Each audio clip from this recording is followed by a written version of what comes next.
It's been reported that Iranians fund the ANC in some way or some manner. Do you think this is going to hurt the ANC? Do you think the ANC is going to step back, or do you think the ANC might intensify its relationship with Iranians?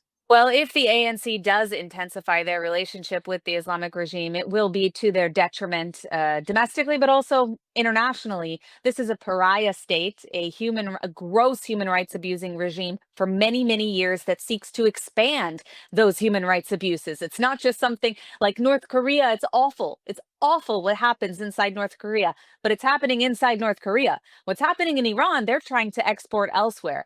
I think that the ANC's connection with the Islamic regime is utterly shameful. I mean, the fact that we saw, Dirko's Naledi Pandor, the previous minister, calling Hamas days after October 7th, and just a few weeks after that, visiting the Islamic regime in Iran, which, as we know now, Hamas is a proxy of that regime. Hamas that carried out those attacks did so with the blessing and the previous support, funding, and training of the Islamic regime in Iran. And to see a South African minister visiting there, praising them, is obscene. It's absolutely obscene, and it goes against everything that South Africa is supposed to stand for in their constitution. So it's truly shameful, and I think that there are so many challenges in South Africa that the government should be dealing with. And unfortunately, what we've seen is the ANC time after time cozy up to terrorists and to terrorist entities like the Islamic regime in Iran that only harm and distract from the issues at home.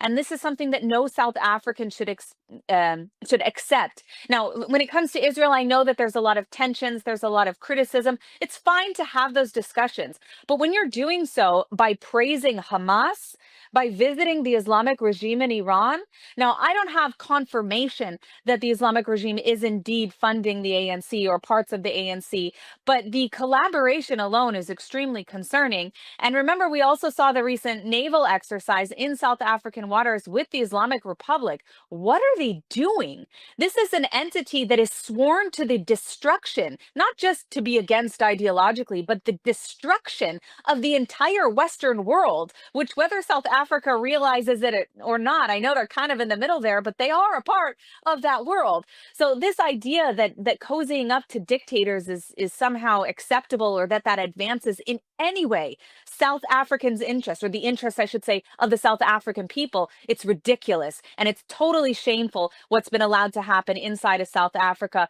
from the harboring of terrorists to fundraising. How has South Africa become a money laundering hub for terrorist organizations? I mean, it's outrageous. It's just outrageous. I just want to add one more thing, because I think it's Sure. really important for South Africans to understand. The internet was cut off for about 20 days, as most people by now know, inside of Iran during the heat of these protests, when we saw millions of people in the streets calling for regime change.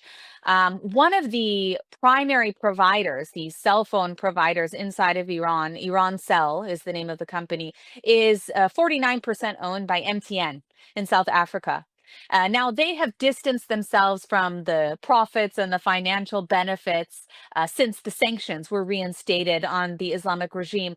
But I do want to note that I think it's incumbent upon South Africans to look into this further, because it's extremely concerning that a South African company, despite the fact it's non-governmental, it's private, whatever, but it's extremely concerning that a South African company would have such a close involvement with such gross human rights violations. I mean, we're talking about complete censorship of an entire country for the sole purpose of massacring civilians. On top of that, if you look at what Iran Cell provides to the country of Iran, they are also providing a lot of the telecommunications and infrastructure for the Navy and the IRGC's naval forces. So this is an entity that is designated as a terror group by many countries, including the EU, Canada, United States, and many others, that has been proven to be carrying out terror attacks on foreign soil, including kidnappings, assassinations, and other terror plots. And yet somehow there's a South African company involved in providing those telecommunications.